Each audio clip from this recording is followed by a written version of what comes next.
Hey, Mia, could you pull up our opening slides? Hello, everyone. Welcome to today's Media Associates International webinar. Just give us 1 minute. We're going to pull up some opening slides here.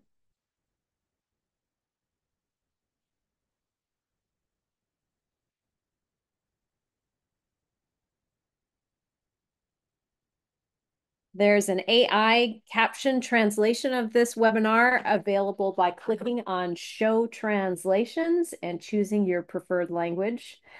My name is Heather Pubels. I'm the president and CEO of MAI.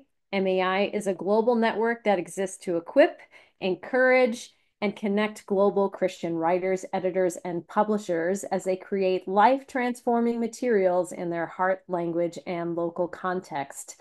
In collaboration with their community, we hope to see these publications strengthen the church and impact society. We had 64 people from 24 countries register for today's webinar. We'd like to welcome our first-time attenders. If you're a first-time attender, can you please click on the raised hand button? We can take a look to see who our first-time attenders are. We have a couple of you who are, there's 3 of you, 4 of you. Okay, great. Thank you very much. It's great to see all of our new attendees and welcome. Please remember to put your comments in the chat and questions in the Q&A box. We'll get to as many of them as we can during the question and answer time at the end of the presentation. For today's 1-hour webinar, it is Business Principles in Christian Publishing. Our presenter is Edgar Trano, and he'll be sharing biblical business management principles that he has applied as a leader of a Christian publishing ministry. He says God has given us in the Christian publishing ministry a trust. We are to create value with the resources and opportunities given to us. Success needs to be measured not just by our faithfulness, but also by the results of our efforts which move our ministry forward. What we do and how we accomplish our mandate are driven by our ministry philosophy, executed with a clear strategy, and accomplished with the resources and capacity God wisely gives. Edgar has been the CEO of OMF Literature in the Philippines since 2003. OMF Literature Philippines is a Christian publishing ministry that has been around for almost 70 years. Edgar, if you could turn on your camera for a moment, just a quick question. Tell us about a recent project that you've been working on. Well, thank you. First of all, thank you, Heather and Mai, for giving me this privilege to share the little that I am learning as a CEO of OMF Literature in the last 2 years. To answer your question, what project I am working on at this time? I'm actually, we are at the cusp of uh, implementing the second phase of our strategy map. And so we have started to engage the private sector, the institutions here. In fact, last Sunday, I met with one bank president, a former colleague. Actually, not a colleague. He reported to me when I was still with Citibank, and he's now back in the Philippines as president of one of the banks here. And so I'm engaging him, the bank, to use our books, the books that we publish, to help in solving the national literacy problem in our country. And so we had a good conversation. So the answer to your question is implementing the second phase of our strategy. We're starting that. That's the project that I'm doing now. But I don't know if that's what you wanted me to share. That's Is it a great. personal project or not? All right. No, Okay. that's fantastic. Thank you very much for sharing that, Edgar. Um, so, Edgar, it's great to have you here with us today and welcome. So, please go ahead and share your screen and you can Okay. get started with your webinar presentation.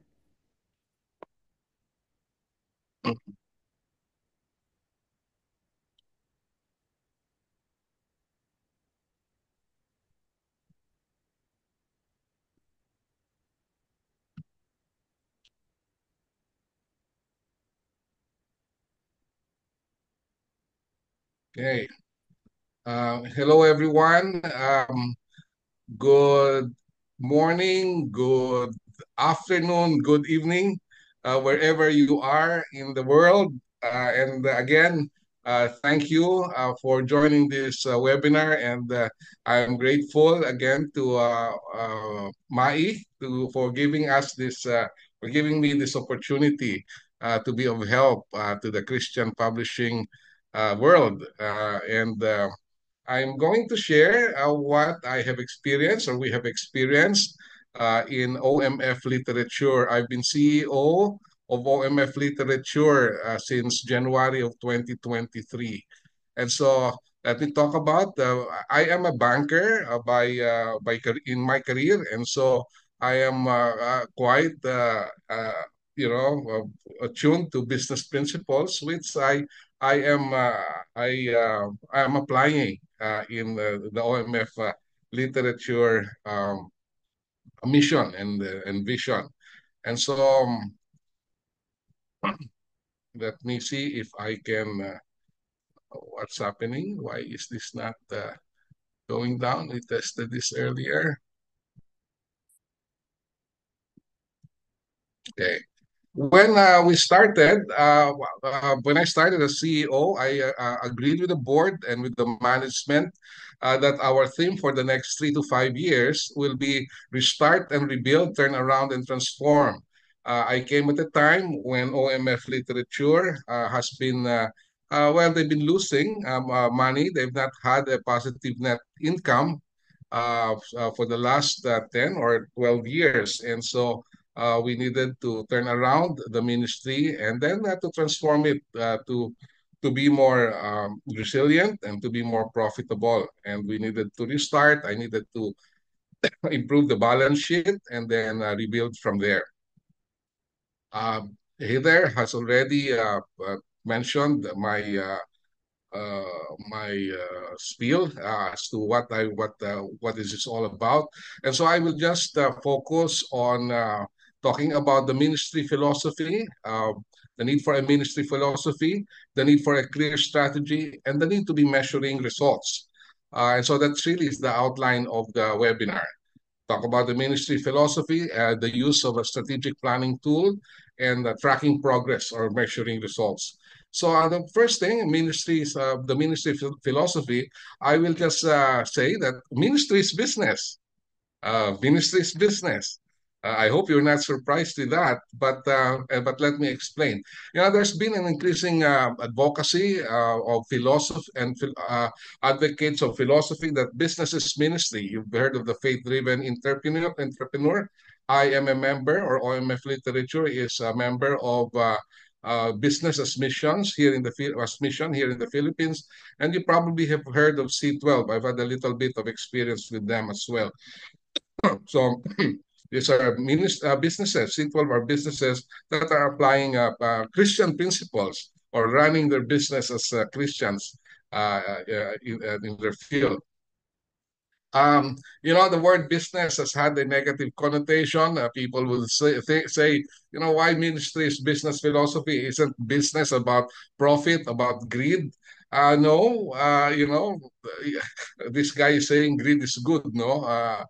I do not know if you will agree with him, but I don't, not necessarily, but it is good to generate value, to generate profits, no? And so that is what I mean when I say my philosophy, or the philosophy that we are employing here in OMF Literature's Ministries Business, is just about being effective and then being efficient so that we increase value. We do not want to destroy value. We do not want to waste the resources and the capacities that God has given us. Why is that? Because God is the shareholder. He owns the ministry. And I always say that if there is an organization that is so effective and efficient, it has to be ministries. In other words, I say that ministries should be better run, more effective and efficient than secular business. So that's what I mean when I say ministry is business. We need to be effective and efficient and create value with the resources that God has given us. And so ministry should be managed for our master. Ministries should be managed for our master. He owns the ministry. We have to be effective. We have to be efficient. We have to be excellent. What is the measure of ministry success? Some people say, as long as you're faithful, that's okay. I don't necessarily agree with that. The measure of ministry success is faithfulness plus fruitfulness. You know, good and honest effort plus results. All right, I do not want to be spinning wheels and spending energy without results. There has to be results that will be pleasing to the Lord. Now, I won't be going through many business principles, but there are some helpful principles, business principles. We define our goals. What will be our broad goals, and what specific goals do we have? What are our short-term goals? What are our long-term goals? In running our ministry, we have to know the industry, the economic environment, the demand and supply situation, pricing, competitive situation, what the regulations are. Can I import? What can I import? And so who are our printers, who are our suppliers, and what are the market risks that we face? And then we need to know who our customers are. You'll be surprised. The government now is our customer. And I was just telling Heather earlier that, and I think you heard it, that we're engaging private sector companies to be our market. And so we create products and services that will be helpful to the market. We promote our products, and like any business, and of course we measure our financial condition and performance. And so we need to know the principles of finance. I need to understand operational systems and processes. Even in these recent days, we have been delivering a lot of books to schools all over the country. So we have to know our logistic services, schedules of flights and all these things, no? And so these are the things that we need to know. Schedule of our printers, their capacities, because other publishers are also using the printers that we're using. And so we need to understand our operational systems and processes. I am very fortunate that I have a very qualified team. They're hardworking, responsive to the things that we need to do. And uh, of course, a ministry is not always well funded, but whatever it is that we have, that the Lord has provided, our capital, not just financial, but our market reputation, we use it strategically. All right, so those are some of the business principles. Now, I'd like to focus on one business tool, the strategic planning tool, no, that has been very helpful, and that is the thing that we really uh, uh, implemented in OMF literature in the Philippines, which is to map the strategy. We had to come up with a strategy map. Now, the term strategic planning phrase is not in the Bible, but the need for planning and for being strategic is in the Bible. For instance, the verses that has something to do with planning in the Bible is Proverbs 14:8. The wisdom of the prudent is to give thought to their ways, but the folly of fools is deception. And giving thought to your ways is planning. Commit to the Lord whatever you do, and He will establish your plans. There again, the word planning, plan is there. Plans are established by seeking advice. So if you wage war, obtain guidance. In some ways, being out there in the marketplace is waging war. There are many competitors. It's not just really I don't consider our other Christian publishers as competitors. It's more the other media that takes the time and the money of those who are consuming this media. Talk about movies and other things that take the time of people. Uh, so there are other verses there, mostly in Proverbs. Now, being strategic in the Bible, it says that be wise in the way you act and make the most of every opportunity. That's strategic planning, making the most of every opportunity because the days are evil. I'm a chess player when I was younger, and we need to have strategy when you're playing chess. The same way when you are in the publishing ministry. So how do we define strategic planning biblically? Well, it's just planning is giving careful and prayerful thought on how to accomplish something. To be strategic in our planning is to look for the best way to accomplish goals. You have to have goals. You have to know how best to accomplish it. Planning enables us to make optimal use of our time and resources to arrive at the best possible outcome. Planning is both prudent and profitable.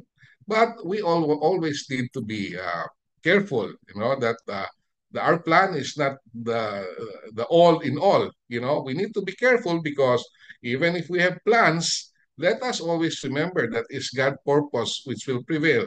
Proverbs 19:21. And James is telling us, you go to the city, you say you'll make money, this much money. Remember, it is always God who will uh, who will call the shots at the end of the day.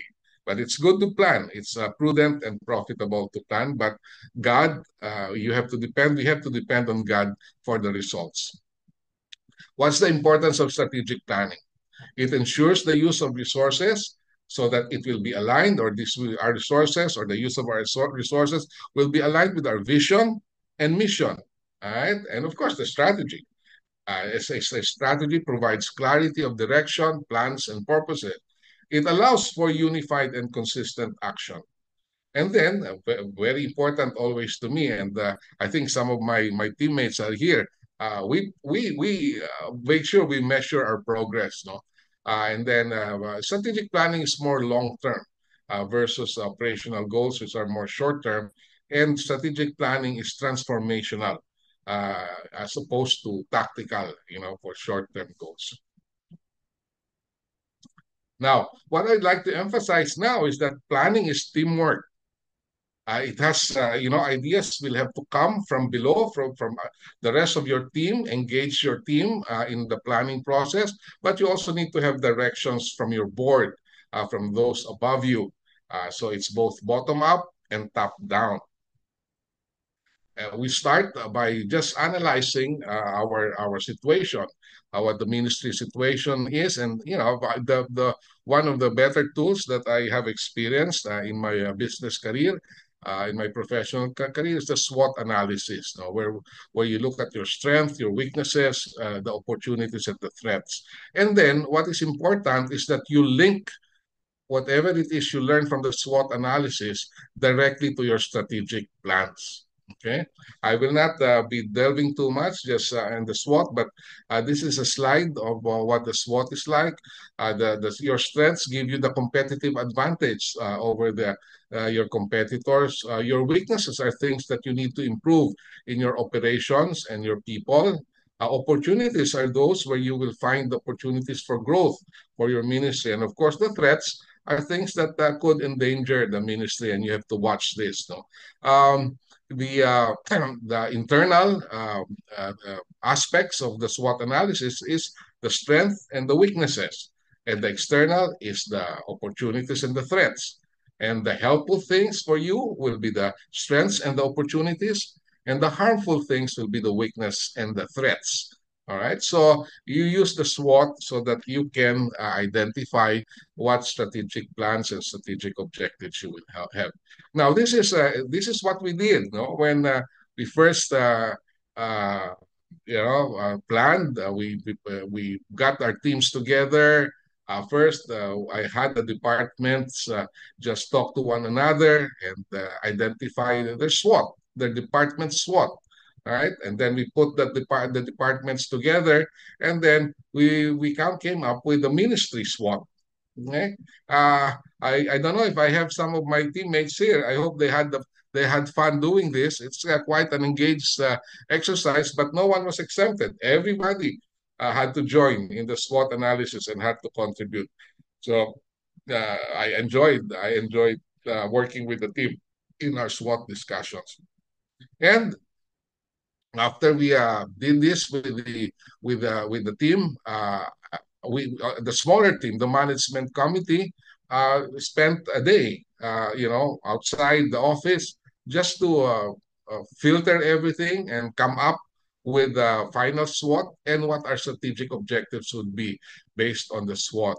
Uh, you know, I don't know what happened to me, but when I started the OMF, I was 145 pounds. But if you see me now, and I'm just seeing my picture there. I'm so thin, but I think I think being in OMF literature is such a wonderful experience that I gained weight. All right. So, but I enjoyed that session with the management committee, and then I engaged the board of trustees. The board. I said, okay, let's independently do a SWOT and see what we come out with. It turns out that they know the situation, and the SWOT analysis that they did, independent of the management, uh, came out to be quite close to what the management came up with. And so, at some point, I have I had well, in this picture, just one guy who was with me in the bank where I used to work, and he just said, "Ed, you know, you made us work so hard already. Let's just come up with a strategy map that you have, because anyway, we have the same SWOT, and so." We were able to agree on the strategy map. But again, this was an overnighter, with the board, and we enjoyed. It's not just working together, but just bonding with one another. When you're working with the board, we need the board to be supportive of you, and you need to understand, if you're the CEO, you need to understand the priorities of the board. And so this is what we came up with. I'm not going to discuss all of this, no, but what I will just say is that this is strategy map. It comes from the tool called the Balance Scorecard. The business principle here is that look at all the aspects of the ministry, the organization, the processes that you have, your internal processes, look at your finances, look at your market, your constituency, and then think about what your kingdom impact would be. Right? And so for each of these perspectives, they call it, no, and you'll be guided by your vision, by your mission, your core values. And for each of this perspective, organization, internal processes, finance, constituency, and kingdom impact, you need to have strategic objectives. All right. I think two strategic objectives will be enough. All right, for each of the perspective. And so in this case, we have 8 strategic objectives that we are after. For instance, just in the internal in the organization, we say we need to grow competent, committed, motivated, and adaptable professional ministry workers.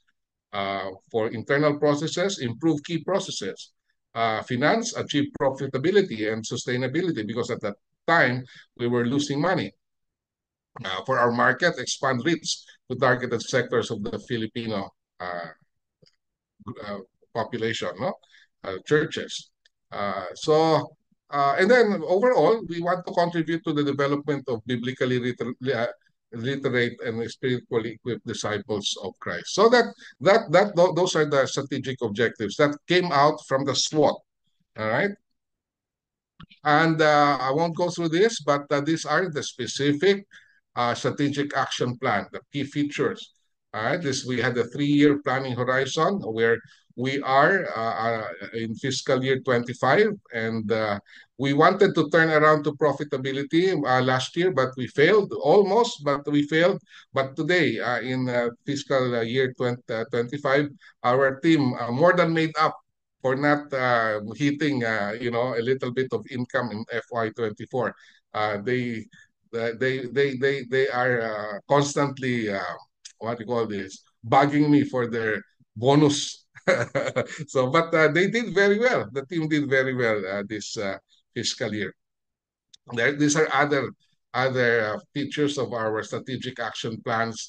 We intentionally measure vision and mission, the attainment. I don't know if there are, if you go, I've been to a number of organizations. They do not have intentional measurement of the attainment of their vision and mission.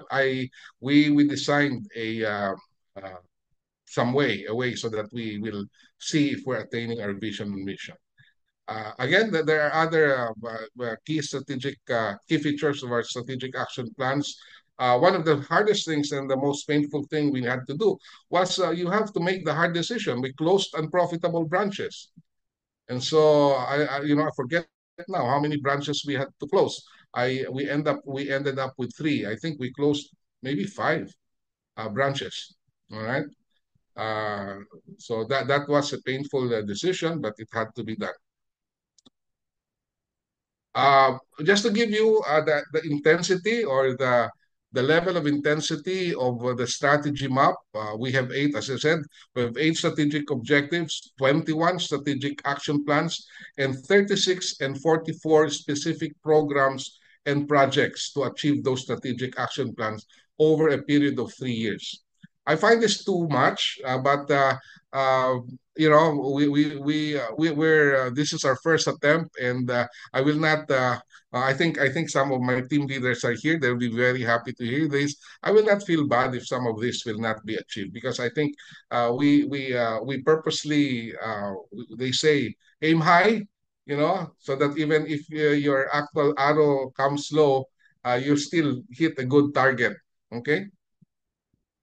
And then, so after you have the strategic objectives, you need to track progress. You measure results. So I make it a point that every time we have a board meeting, I start with reporting what's the accomplishment of our strategic action plans. And I'm thankful to the Lord that for the fiscal year that ended last June, we achieved 98% of what we said we will do in our strategic action plans. Okay, so we're grateful, but the key is being mindful of measuring your level of execution. What other significant outcomes and what is our outlook? We ended while we didn't attain profitability last June, the fiscal year ending last June. It was the lowest loss in a decade. Okay, and then now we booked this fiscal year. We booked more than enough sales to post a significant income, and we will end this fiscal year in a very good financial position. But I'm so grateful for the team. They were so responsive to the changes. And even before this significant income, because they did quite well last year, even if we did not achieve we decided to implement the salary increase or at least 50%. By the way, when I came in, one of the first things I did was I did a benchmarking. Again, another business principle. You need to pay your employees or your workers in a way that will be competitive with the market, no? And so I made sure that our compensation structure is something that is comparable to the private sector. Now, I have instructed my chief, my finance manager, and our CFO, to see if we can establish a credit facility. Now, we don't need one, mind you. We don't need a credit facility with a bank. But why am I doing this? Well, first of all, if you are going to do a credit facility, do it at a time when you don't need it. When the bank sees our numbers, they will say, "Hey, you're making a lot of income. Why do you need a credit facility?" I mean, this is the best time for us to apply. Second, the reason why I want to have a credit facility is I want to have an external party who are good analysts of the business to to question us, to challenge what we're doing, so that there might be some insights that we're missing that they can help us with, and they could contribute to the growth. That's the other thing is that being a ministry, and we might enter a phase when we might want to ask for donors. If I have a bank who is working with me, the donors will be more comfortable, confident, because there is an external party which, as I said, are very. I'm a banker myself, and bankers are very very sharp. When they analyze businesses, and if I give a credit facility to a customer, then that customer is a good performer, is a good credit. So that's why we're doing this, no. then we need to sustain strategy execution. No, uh, we need to. We have been successful with one public sector, which is the Department of Education. Our marching orders to the team is this: broaden the public sector. Try to get into the Department of Social Welfare. Department of National Defense, and then, as I mentioned earlier, we are initiating our private sector business, and then, of course, we will not forget our Christian market. And then finally, the last thing that we're trying to do is to bring our children's brand, the children's book brand, global. We will be in Bologna this end of the month, and our one of our key authors was nominated for a global award, and we're praying that he will win. He's competing with many other countries, but we're proud that it is our author that was the nominee for the Philippines. All right, well, I'll end with this slide. Let's just remember the parable of the talents. The Lord gives his people resources. We need to make sure that we get the best return from what the Lord has given us. So thank you. Thank you for listening. I pray that that was helpful to all of you. Thank you very much, Edgar. And any of you that have any questions for Edgar, now you can go ahead and post your questions to the Q&A panel or in the chat. We'll be taking a look at that. Edgar, that was really insightful. Thank you very much. I'm wondering if you have any suggestions for places or books that people can read to gain some further insights, especially to some of the strategic planning resources you talked about, like SWOT and Balanced Scorecard. Do you recommend any particular resources for further learning? You got me there, he there, because I was working with my stock knowledge, and I wasn't looking at Okay. any any book when I was doing this. But let me get back to you, and Okay. I will look at some references. Yeah, there Yeah. is something there that I put as a reference, but that wasn't the book. It was an article. It was an Ah, article. okay. Yeah, Okay. yeah. So Yeah. I have in the another slides. question. I Mm. have another question for you. Some of the people in our audience, they may hear or maybe they feel themselves like if you focus too much on strategic planning, you're like quenching the Holy Spirit.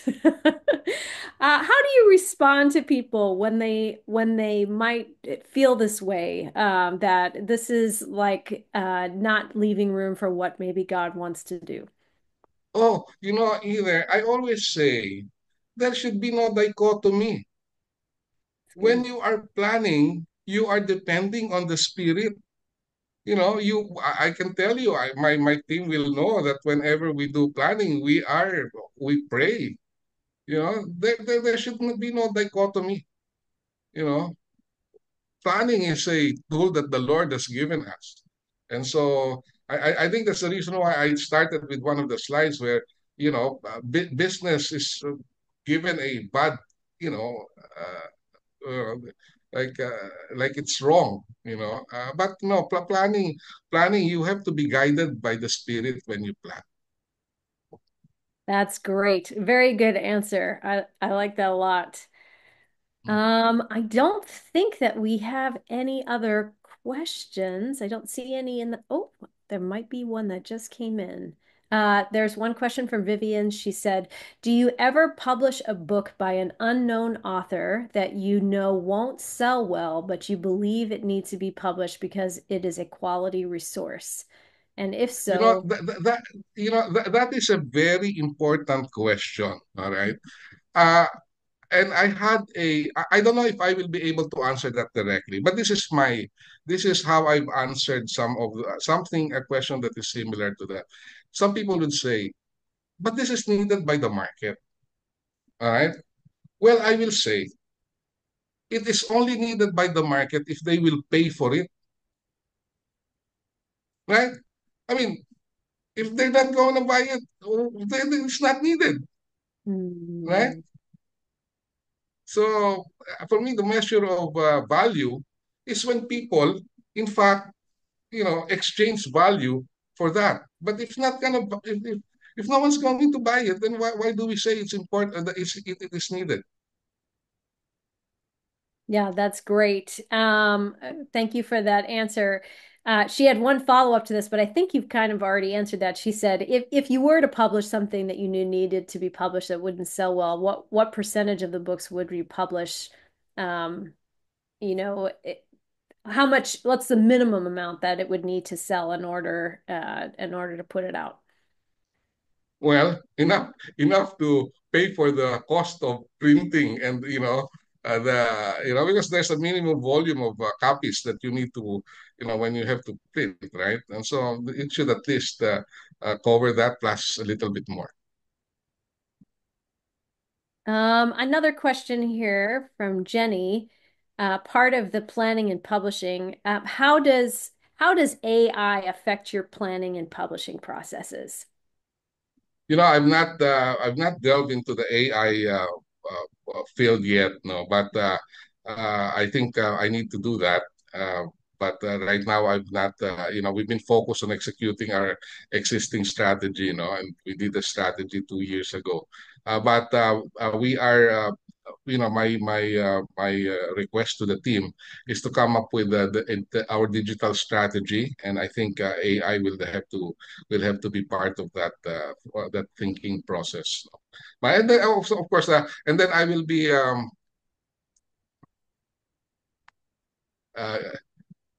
okay. Our sales and marketing director, has shared a thought there.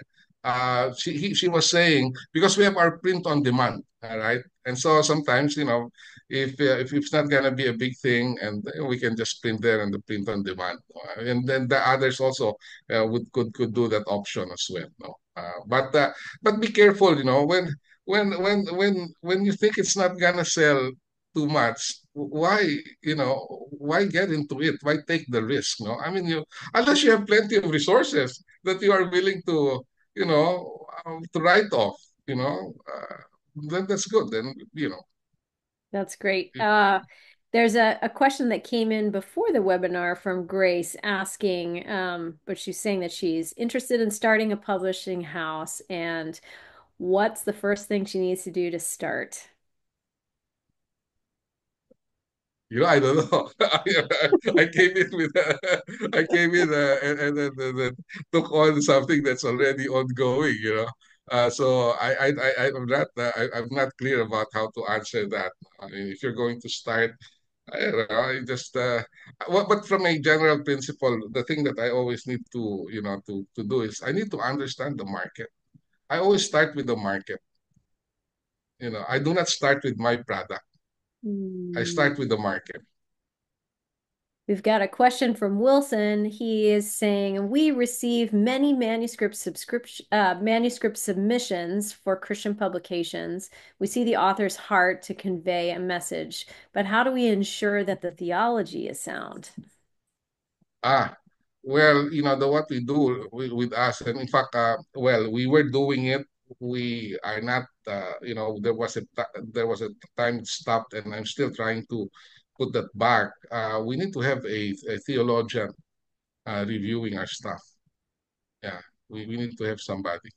I just spoke to one pastor. Unfortunately, well, good for him. He already has a job, but not good for me. He couldn't do the work for us. We have another question. How do you handle surprises in your planning? So somebody had mentioned AI, and this person says, yeah, what about AI? It's super hot right now, but if your planning is too rigid, uh, do you miss that major opportunity? No, well, the word rigid, no. I don't know if my team will agree with me. I well, when we have a plan, we stick to the plan. All right. But when as they say, one general said, when the boots hit the ground, you better be ready to flex, if you have to. But make sure that when you abandon the mission or the strategy, there is good reason for doing it. No, you just don't.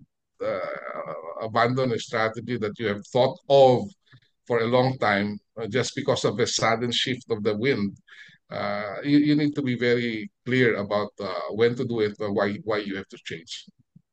That's great. Another question, another one from Jenny. What are the best practices in selling print materials? Mm, you know, I don't know. Maybe I should ask by the help of my sales and marketing director. Can she just to Gladys? Can you just help me with that one? You've been in the business for a longer time. I'll wait to see her response in the chat panel. Yeah. We have another question from Joshua. How effective and efficient is social media for marketing for Christian publishing? Well, first of all, you cannot do without. Okay, but as to measuring the effectiveness, we have not formally done that. Another question here. Does OMF Philippines sell more smaller books or larger books? This person says in Guatemala, we have 60% poverty, so smaller, easy to read books sell more. What is the situation like in the You Philippines? know, I've not looked at the mix recently, but I think like when the last one that I saw, uh, we do have a threshold of a price, no.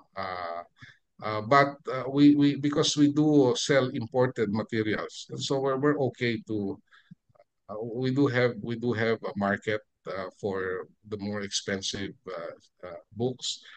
But the books, for instance, that we sell to the Department of Education, which goes to public schools, that's just about what less than $3 a piece. So what 150 pesos is probably $2.50. Yeah. That's great. Is there anything else that you'd like to share, Edgar, that we haven't asked you a question about? Well, I think some of the people here are probably more experienced in the publishing industry, and hopefully they will share something with me in the future so that we can use it in our turn around and transform, restart and rebuild the work that we're doing. But other for me, I'm just enjoying this new experience. I've been in the industry only for 2 years, and I'm just so glad to and grateful to have a team that are so responsive to changes and are delivering in their objectives. That's great. Thank you very much, Edgar, for what you've Mhm. shared. Mia, could you get our closing slides up? Share your screen with those closing slides. Thank you. They're coming up. Excellent. Um, we're so glad that everyone has joined us today. This webinar has been recorded. All registered participants will receive a link to the recording today, and it will soon be posted up on MAI's YouTube channel. We want to let you know that we want to be able to serve you better through our webinars. And so we can go to the next slide here, Mia. There's a QR code on your screen. And Mia, if you could post that link into the chat panel, there's a very short survey that we'd ask you to take for us to evaluate today's webinar and help us know how to do webinars for you in the future. Thank you very much. Make sure to look out for our next webinar in English. If we can go to the next slide. It's scheduled for April 22nd at 2 p.m. in London. That's 2 p.m. UTC time. It's entitled Christian Books for Kids and Teens, Why Bother? And it'll be presented by Janet Wilson. MAI regularly offers training in writing, editing, and publishing, both online and in person. We encourage you can go to the next slide, Mia. We encourage you to go to maiglobal.org to find out more and to discover more resources and information. And to the last slide, until next time, thank you to everyone who joined and participated with us today. I'm Heather Pubels, your host, along with Mia Toganon, our technical assistant. Keep writing, everyone, and thanks for coming today.